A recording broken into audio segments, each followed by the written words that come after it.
I'm a human rights photographer. Several years ago, I made it my life's mission to tell the stories of people like Bujay. Stories of people who have been denied their rights and silenced by their societies. Bujay is from northern Nigeria. He's covering his face because he's afraid. In fact, Bujay isn't really his name. He asked that we hide his identity because who he is means he can be put to death.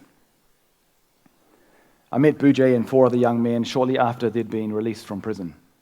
They'd languished there for 40 days. They were tortured in jail and lashed with a whip in court. Fortunately, their case was dismissed.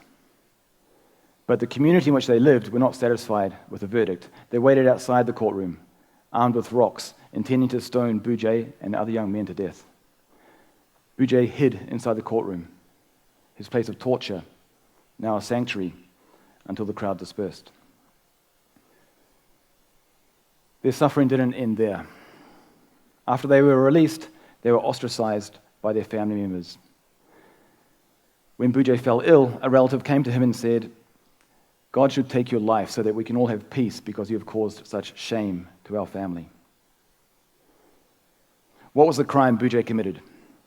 What could have him tortured by the state, nearly lynched by his community, and rejected by his family? He is gay.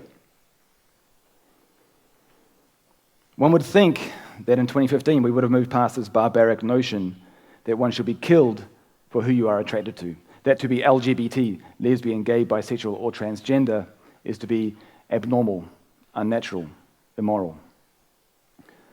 While there are 780 million people living in countries where same-sex relationships are legal, there are 2.8 billion people living in countries where consensual same-sex acts are a crime.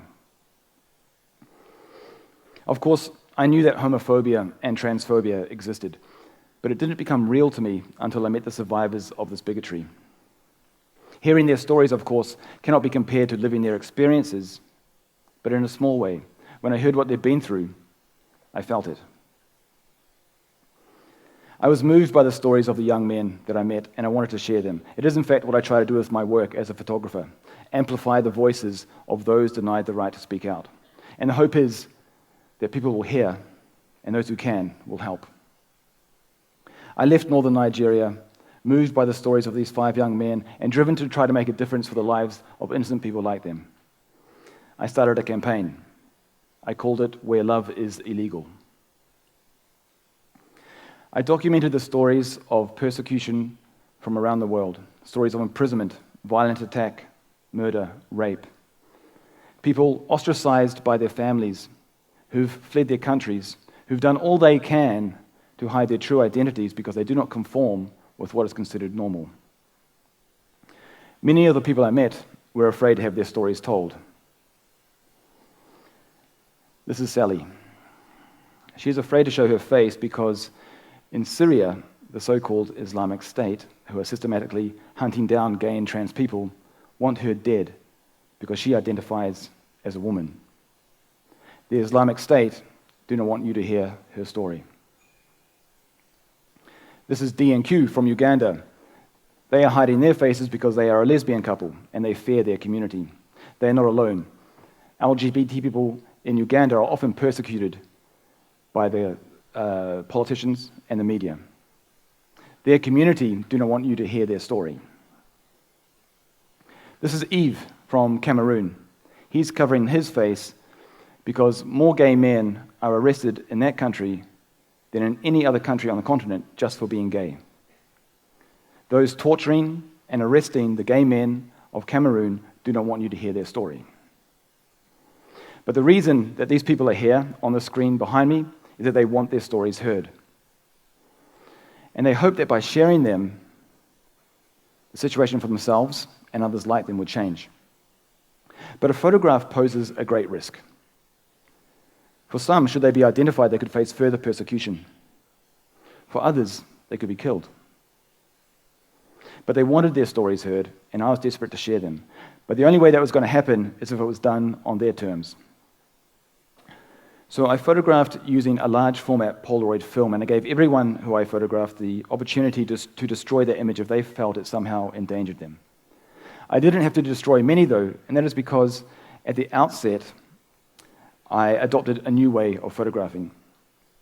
The creation of their photo was an intimate collaboration between photographer and subject. Many chose their pose and their clothes and their expression, and how much of their face we would see was completely down to them. I also wanted them to tell their stories. So I asked each to write their testimony which would accompany their photograph. Here, perhaps for the first time, they were able to control how they were seen and how they were heard. The results were sometimes unexpected.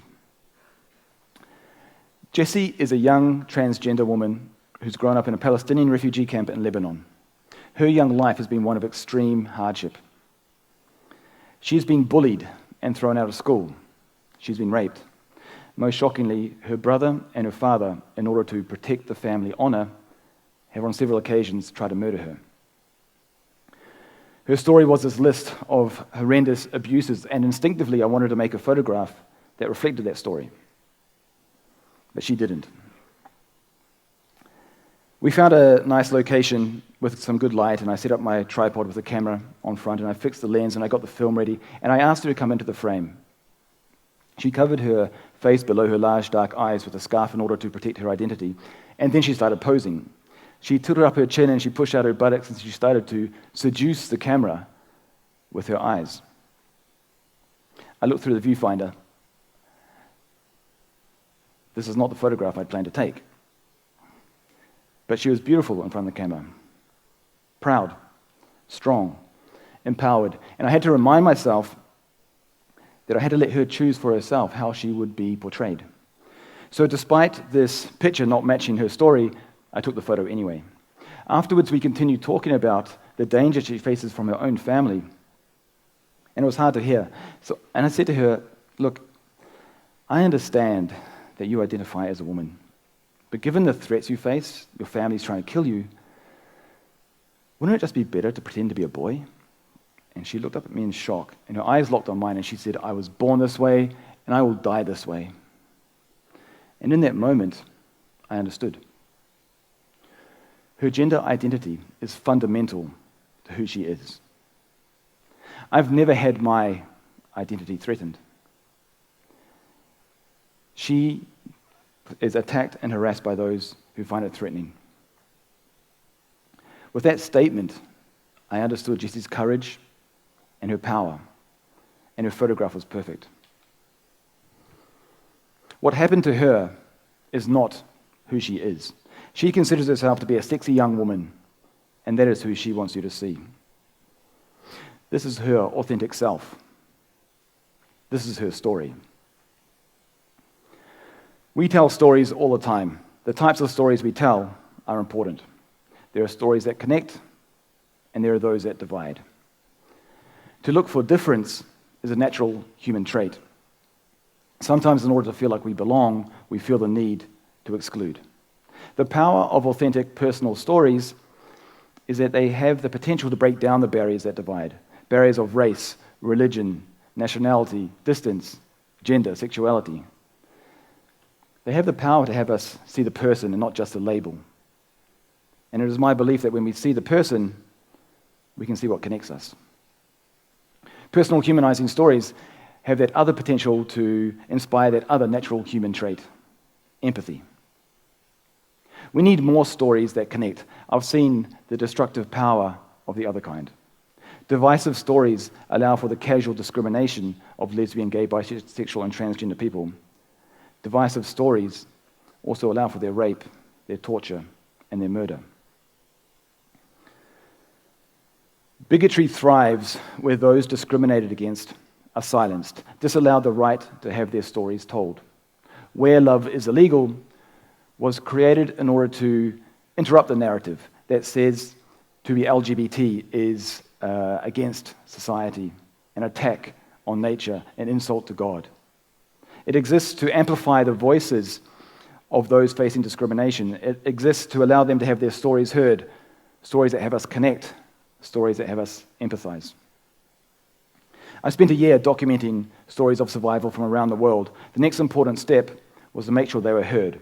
I wanted to reach the widest audience possible, and I wanted to reach the furthest corners of the globe. And I wanted that audience to not just read these stories, I wanted them to feel like they could be involved.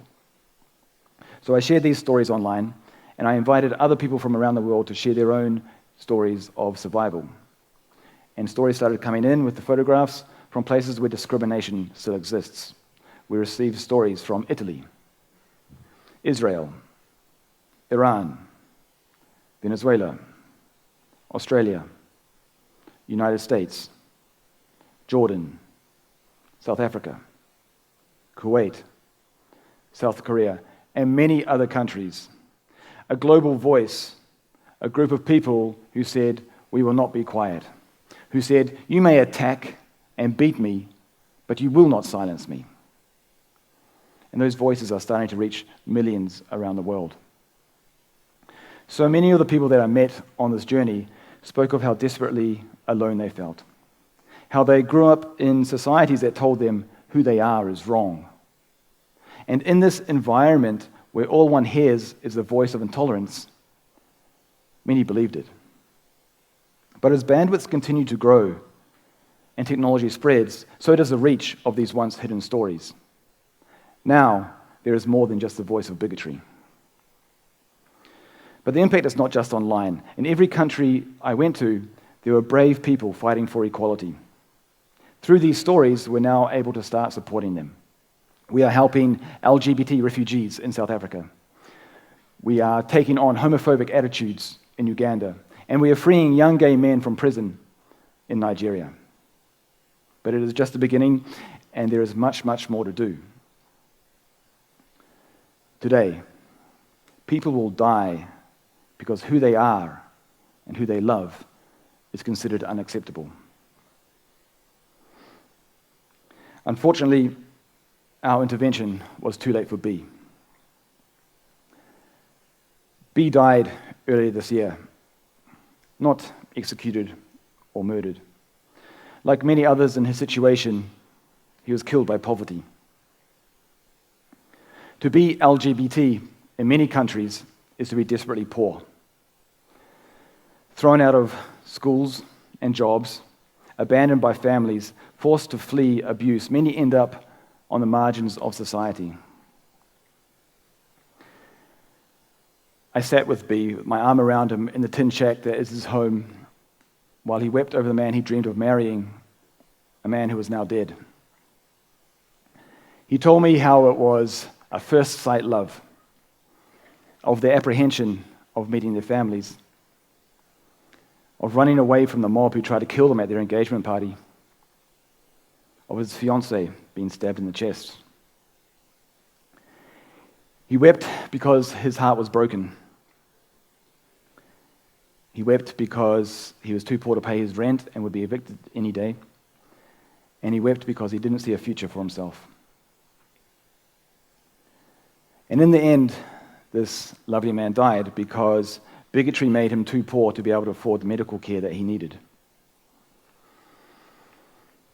One of his friends informed me of his death. He told me, "There's nothing to remember me by except his story," and he begged for me to tell it, so that we would remember B, even if it was only a sad memory. So here I am, telling you about the tragic story of B's life in the hope that it can serve to save the lives of others. There are thousands like B, but that doesn't have to be the case. We cannot care less for people because they are further away, of different skin color or nationality or gender or sexuality. We cannot care less for the people whose lives I've been telling you about. Today, I have a message from them for you. They understand that for those of you who live in countries where you can love who you wish, you hate this bigotry, and you want to see it end. They want you to know that despite the progress made in many parts of the world, there's still a long, long way to go in many other places. And they want you to know that there are brave people on the ground fighting for equality, but they need support. And that is why DNO shared their story. This young Russian couple were beaten because they dared to walk down the street holding hands. They wrote their testimony as a dialogue, a paragraph each describing the assault as it occurred. But then something unexpected happened. This document of violence turned into a love letter. It ended with O writing, "After the attack, I felt even more strongly how dear Dee is to me, and how scary the thought that I could lose her. The worst thing that I felt was an absolute inability to protect the one I loved, or even myself. Yes, now I look back on the street and look at every passing male as a possible source of danger. But every time now, when I'm in the street, when I take her by the hand, I do it consciously. It is my choice. Dee, hold my hand. This is my reward for your courage."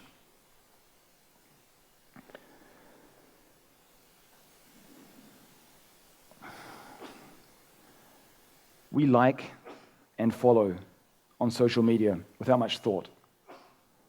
But in places like this, for survivors like this, that barely conscious action is a hand, reaching out, offering support.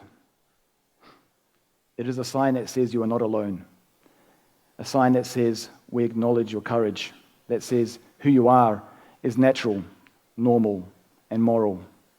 You deserve to be seen, and you need to be heard. It is in these stories that have the silenced heard and the hidden seen that we can connect. Connect online, connect through brave organizations fighting for equality, and connect through here. And it is in that connection that there is a chance that maybe, just maybe, we can create a future world where no one needs to cover their face, change their name, hide who they are. A future world where everyone's story matters. A future world where love is never illegal. Thank you.